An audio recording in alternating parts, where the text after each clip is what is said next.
안녕하세요. 반갑습니다. 남경필 목사입니다.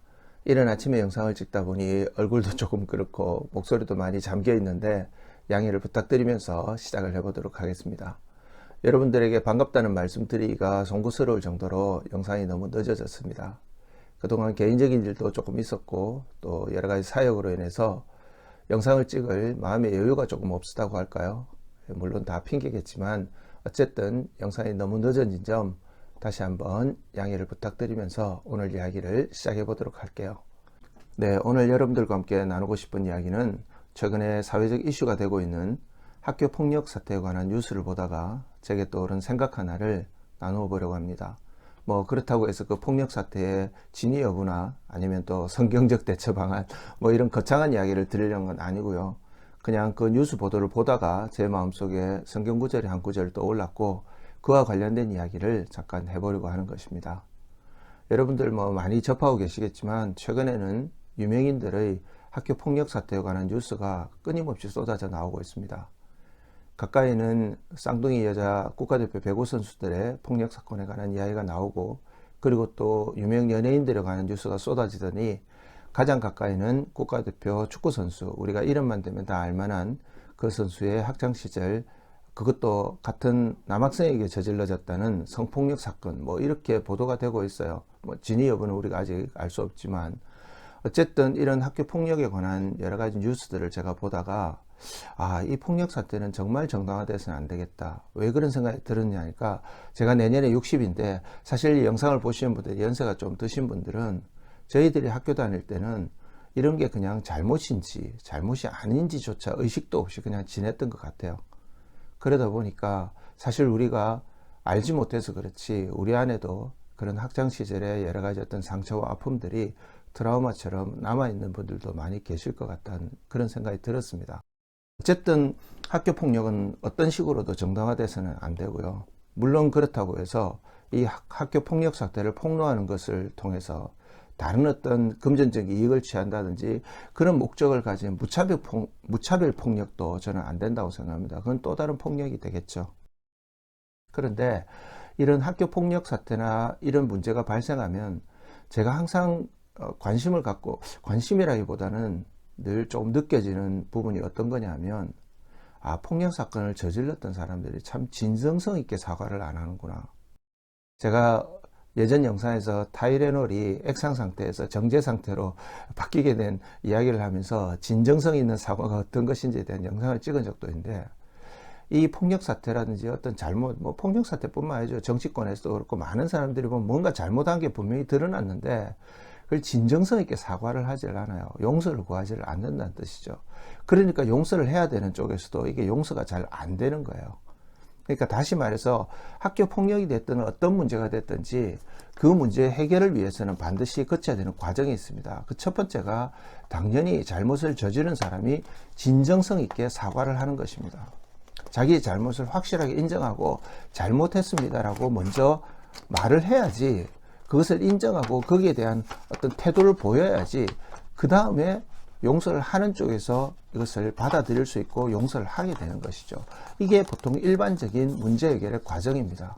그런데 이런 여러 가지 상황들을 보면서 제게 또는 한 가지 생각이 있었습니다. 그게 뭐냐니까 성경에는 이런 일반적인 어떤 세상의 방식, 일반적으로 우리가 사람들이 맺고 있는 관계 속에서 용서를 구하고 용서하는 이 관계 방식이, 이 순서가 거꾸로 되어 있는 부분이 있다는 것이죠.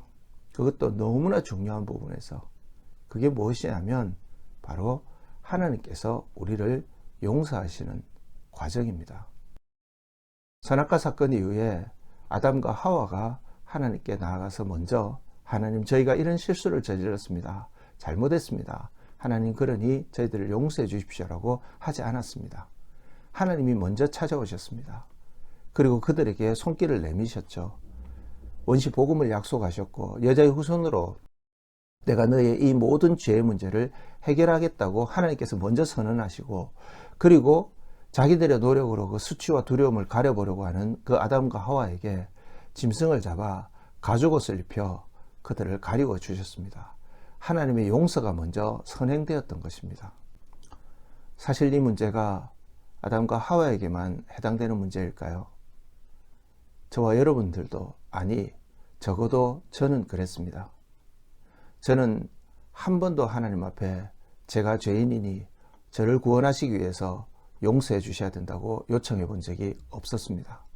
기독교 학교를 다녔고 매주 체프를 드리면서도 한 번도 그 복음의 진리를 마음으로 받아들여 본 적이 없었기 때문입니다. 그러는 저에게 어느 날 하나님이 찾아오셨습니다. 그리고 그때도 제가 먼저 하나님 앞에 저는 죽을 죄인이니 저를 용서해 달라고 구하기 전에 하나님이 먼저 저에게 내가 너를 사랑한다. 사랑하는 아들아, 내가 너를 용서하기 위해 내 아들을 십자가에 못 박아 죽였다.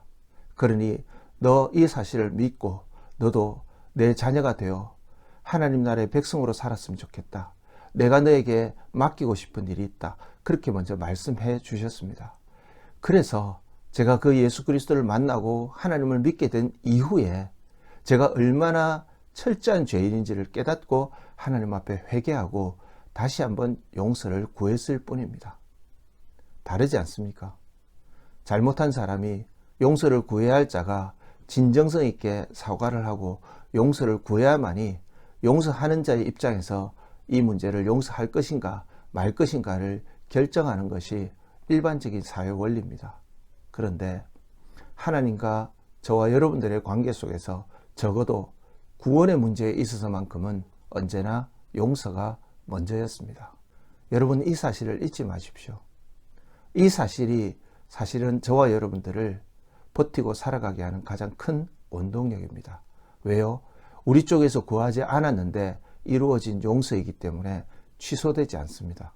하나님의 선택은 변하지 않습니다. 어떻게 해서든지 저와 여러분들을 영원한 하나님의 나라로 이끌고 가실 것이기 때문입니다. 그래서 성경 말씀을 보면 로마서 5장 8절에서 사도 바울이 우리에게 우리가 아직 죄인 되었을 때에 그리스도께서 우리를 위하여 죽으심으로 하나님께서 우리에 대한 자기의 사랑을 확정하셨다고 표현하고 있지 않습니까? 같은 5장 10절에서도 우리가 원수 되었을 때에 그의 아들을 죽이심으로 우리를 하나님과 화목케 하셨다고 말하고 있습니다. 용서가 먼저인 것입니다. 우리는 여전히 죄인이었고 죽을 뻔했던 것도 아니고 완전히 죽었던 존재들이었습니다. 그런 저와 여러분들에게 하나님께서 너희가 나에게 용서를 구하면 내가 용서해 주겠다고 말씀하신 것이 아니고 하나님께서 자신의 독생자를 죽이시면서 용서를 선언해 놓으시고 그것을 믿고 하나님께로 돌아오라고 먼저 요청하신 것입니다. 이 영상을 보시는 저와 여러분들 모두에게 이 복음이 와닿았기 때문에, 이 복음이 성령을 통해서 깨달아졌기 때문에 우리가 다시 하나님의 자녀로 돌아갈 수 있었던 것입니다. 오랜만에 찍는 영상이어서 조금 어색하기도 하고 또 그러네요. 여러분들에게 이 폭력에 관한 또 영화 한 편을 제가 좀 소개해 드릴 생각을 가지고 있습니다.